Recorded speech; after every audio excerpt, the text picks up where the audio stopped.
안녕하세요. 너하나의 은퇴학교 꿈꾸는 자본가 이권복입니다. 은퇴전략가 김동석입니다. 네, 오늘은 지난 시간에 이어서 실패한 은퇴자의 공통점 3가지 중에서 두 번째 시간입니다. 2탄. 네, 2탄이죠. 교육비용입니다. 그래서 여러분들은 아마 자녀 교육비에 많은 돈을 쓰고 계시거나 혹은 썼을 텐데 이 교육비용이 얼마나 우리 5060들의 은퇴를 위협하는지 한번 이야기 나눠보려고 합니다. 얼마나 위험한가요? 지금 이제 뭐 자녀 교육비가 사실은 제로부터 시작해서 무한대까지 오잖아요. 그쵸. 그래서 내가 이제 어떤 선택을 하느냐인데, 네. 좀 자녀들이 이제 명확한 꿈과 목표를 가지고 네. 무엇인가를 해달라고 했을 때 지원해 주는 경우와 네. 그냥 부모가 야 아버지가 알아서 해줄 테니까 그냥 해봐, 네. 가봐, 이렇게 하는 것의 차이가 저는 굉장히 크다라고 생각해요. 그래서 그런 피해점이 네. 지금 사실 코로나19가 왔잖아요. 아, 그쵸. 엄청나게 네. 많이 심각하죠 지금. 네, 실제로 제가 그래서 한번 조사를 해봤는데요. 네. 산업은행에서 이제 50세 이상을 대상으로 설문조사를 했습니다. 노후 준비 최대 걸림돌이 뭐냐? 그랬더니 역시나 43%가 자녀 교육비, 네, 자녀 교육비. 그리고 이제 또 보험연구소에서도 이제 조사를 했는데요. 보험연구원이 뭐라고 어떻게 조사했냐면은 전국 성인 네. 2,440명을 대상으로 조사했는데 노후 준비를 왜 못했냐라는 네. 질문에 교육비에 이제 쓸 돈이 많기 때문에 38.8%가 대답을 했습니다. 사실 그렇죠. 네, 우리나라의 대부분 이제 5060들의 뭔가 노후 준비 부족은 뭐 그들의 소비가 뭐 과소비라든지 혹은 그들이 모아둔 돈이 뭐 적절치 않아서 이게 아니라 자녀 사랑인 거죠. 맞아요. 자녀 교육비 많이 쓰는 거죠. 실제로 이제 그 은퇴 전략가님 주변에서도 이런 사례가 있죠. 네, 최근에 그 50대 자영업자 한 분을 만났는데 이분이 이제 제가 만나서 물어봤죠. 아니 요즘 코로나19 때문에 다 힘들다고는 어떠냐니까 제가 사업을 10년 넘게 하고 있는데 처음으로 매출 제로였다는 거예요. 네. 그래서 아니 그 정도냐. 네. 근데 내가 돌이켜 보니까 네. 그때 우리 딸내미 미국 유학을 보냈었는데 네. 그때 그 미국 유학 보냈던 그 자금만 안 썼어도 그쵸. 좋았다 이런 얘기해서 아니 뭐 그래서 잘한 거 아닌가 그때 당시에 그랬더니면 이제 그런 얘기를 해주는 거죠. 당시 이제 초등학교 6학년이었는데 자기 여동생의 딸, 그러니까 조카잖아요. 네. 조카인 애가 좀 공부를 잘했어요. 네. 그래서 이제 미국 유학을 간다고 한 거예요.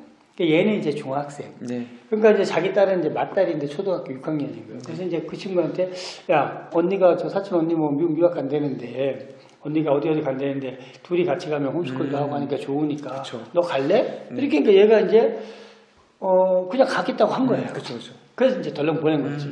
그래서 이제 초등학교 6학년, 중학교 3년, 고등학교 1년 이렇게 도합 이제 5년을 미국에서 공부를 했어요. 그래서 자그마치 그때 들어간 돈이 우리나라 돈으로 3억 정도가 들어간 거죠. 근데 문제는 얘가 원해서 갔던 게 아니라 언니가 간다는데 아버지가 그냥 가라고 한 거잖아요.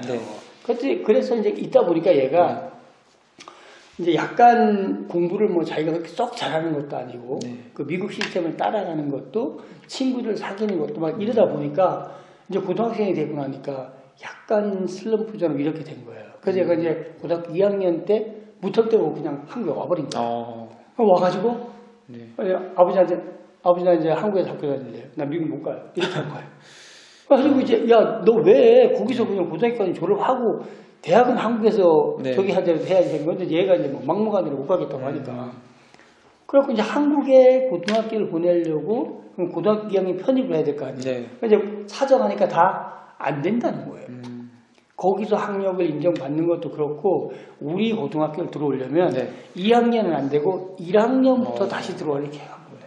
그래서 이제 딸한테 물어보니까 그럼 아버지 나는 1학년부터 다시 다닐 용의가 있다. 그렇게 해서 이제 1년을 우리가 뭐 풀었다 이런 말 하잖아요. 그죠? 1년 낮춰가지고 고등학교 1학년부터 다시 했어요.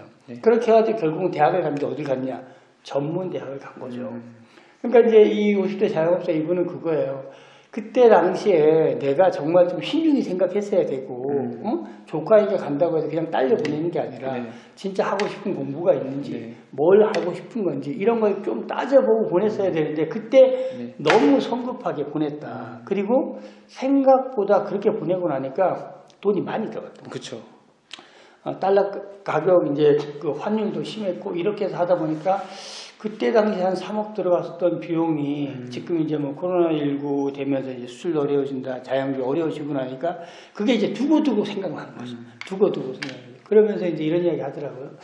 혹시라도 이제 뭐 해외 유학, 미국에 있는데 유학을 보내고 싶다라는 사람이 있다라면 절대로 그냥 보내지 말아라. 즉흥적으로가 아니라 가능하면 안 보내길 추천한다. 우리나라 좋고. 그러니까 일단 보내려고 하면 걔가 진짜 원하는 게 뭐냐. 아니, 컨설팅이라도 좀 받아봐라. 네. 그리고 진짜 그 원하는 학교가 어디인지도 알아보고 하나하나 따져서 정말 얘가 가야 될 것 같다라는 확실한 판단이 들었을 때 보내야지. 자기처럼 그냥 덜컹 아무 생각 없이 있는 애들 언니 간다는데 너도 따라가래. 이렇게 해갖고 보냈더니만 얘가 결국은 적응 못하고 한국에 오니까 뭐 영어를 조금 배웠다는 거 말고는 뭐 고등학교를 졸업하고 좋은 대학을 간 것도 아니고 그냥 전문 대학을 갔거든요. 근데 그게 많이 속상하다는 이야기를 하죠. 그래서 이제 저보고 그런 얘기 하더라고요. 혹시 이제 뭐 50대 이런 분들이 이제 만나서 상담을 하거나 그래서 자녀 유학에 대한 이야기를 물어보면 꼭 내 얘기를 해줘라. 그래서 준비 없이 계획 없이 아무런 컨설팅도 받지 않고 해외 유학을 보낸다. 이걸 자기는 절대 반대한다. 보내려고 한다면 반드시 컨설팅을 받고 그 아이가 정말 원하는 거, 목표하는 거 이런 걸 다 따져봐갖고 정말로 보내야 되겠다라는 생각이 들 때 보내도 늦지 않다는 이야기를. 네, 뭐 저도 이제 사례를 이제 조사해 봤는데 자녀가 원해도 다 보내주시면 안 됩니다. 그렇죠. 네, 자기의 형편을 좀 고려하셔야 돼요. 이제 서울에서 이제 서울 중구에서 판촉물 제작하시던 그래서 그 업을 하시던 60대가 계셨습니다. 60대 이모 씨가 계셨는데 15년 전에 사업 자금으로 이제 3억 원을 대출 받아서 이제 사업을 하신 거죠. 장사 잘 되니까 이제 이거 충분히 갚을 수 있겠다. 그렇죠. 왜냐하면 이제 금융 위기 때, 그러니까 1997 외환 위기 때도 별 불이가 없으셨대요. 항상 잘 되면 네, 그래서 이제 빚을 안 갚고 그 빚 갚을 돈으로 자녀가 마침 또 공부를 원하기도 해서 유학을 보낸 거예요. 근데 그 결과 어떻게 되느냐? 사업이 갑자기 안 되기 시작한 거죠. 그래서 이제 내가 내 생각대로 하면 이제 돈이 계속 그만큼 벌려가지고 빚을 충분히 갚아야 되는데 사업이 갑자기 안 되니까 유학비용 다 써버렸죠. 내가 이제 더 이상 갚을 수가 없고 그 빚을 떠안고 60대가 되어버린 거죠. 맞아요. 그래서 자녀가 이제 원하느냐 이것도 굉장히 중요하지만 그 못지않게 내가 이것을 정말 충분히 커버할 수 능력이 되는가, 내가 내 노후를 위협하지 않는가, 이걸 충분히 고려하시고 선택하셔야 될 것 같습니다. 그래서 자녀 교육비에 대해서 요즘 뭐 말들이 많잖아요. 요즘 뭐 정말 자녀들에게 그렇게 높은 그 뭐 교육열, 그러니까 뭐 학원을 거기 보내는 게 맞느냐 안 맞느냐, 교육비에 과소비를 하는 것이 맞느냐 말이 많잖아요. 여기에 대해서 한번 뭐 댓글로 찬성과 반대를 달아주시면은 굉장히 좋을 것 같습니다. 그래서 아마 그 영상 보시는 분들이 우리 이제 뭐 미국 유학에 대한 이야기를 하고 있는데 꼭 미국이 아니라 해외 유학에 대한 이야기를 하고 있는데 사실은 이제 코로나19 이것 때문에 온라인 수업이 되게 활성화되었어요. 그런데 더더욱 이제 해외 유학에 대한 문제도 온라인으로 충분히 가능하기 때문에 이제 해외 유학을 꼭 보내는 게 좋다, 안 좋다. 여기에 대한 여러분들의 의견도 댓글로 한번 나눠주시면 저희가 한번 보고 분석을 해서 한 번 더 적당한 영상으로 다시 한번 올려드리도록 하겠습니다. 네, 그래서 오늘은 자녀 교육비에 대한 이야기를 한번 해봤습니다. 너와나의 은퇴학교는 주식, 부동산, 경제, 은퇴 전략에 대한 콘텐츠가 올라오고 있습니다. 이러한 분야 관심이 있으신 분이라면 구독과 좋아요 누르시면 감사하겠습니다. 고맙습니다.